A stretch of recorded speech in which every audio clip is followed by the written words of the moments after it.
If you're somebody who has historically had a difficult time setting and maintaining effective boundaries, then you may be inclined to think that this is a skill issue, that perhaps you just don't know the right language. You haven't learned how to communicate your boundary in such a way that other people hear and respect it. And look, this may be the case to a point.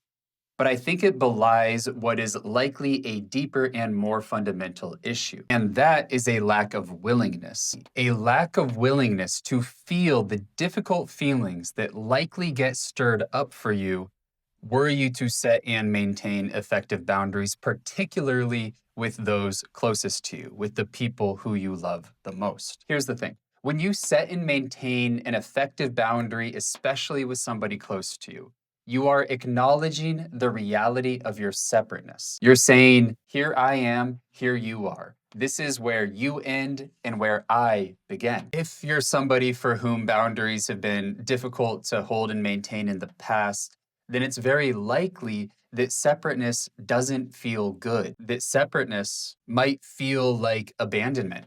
It might feel like rejection. It might feel like you are going to be alone forever. It might even carry the flavor of earlier experiences in your life where perhaps emphasizing your separateness meant that you were punished or rejected, hurt or left alone. An experience that you decided you wanted no part of and you were going to devote the rest of your life to trying to get away from. Therefore, it's no surprise, really, that we might become boundaryless or that we might have a difficult time setting and maintaining boundaries. So we learn to cue off of other people, or we really take in what they say as though it's the truth of who we are, or we desperately pursue others, precisely because all of those behaviors give us some degree of distance from the separateness that was threatening, that is threatening. So, if we truly want to develop, to maintain healthy and strong boundaries that we can employ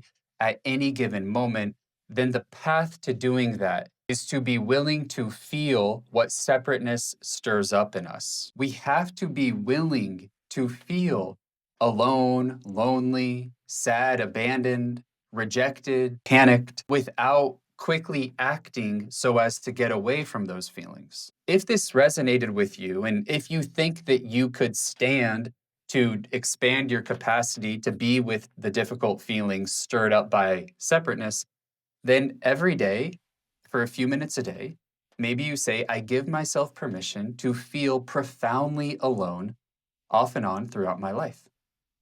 I give myself permission to feel abandoned or sad, disappointed, lonely. When you prove to yourself again and again and again and again that you can survive those feelings, you will cultivate a type of unconditional self confidence.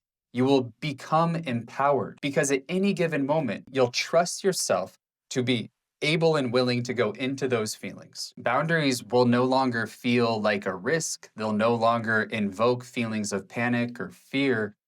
They'll become something that you can name and maintain and employ at any moment in your life when you have determined that a boundary is a good thing to have.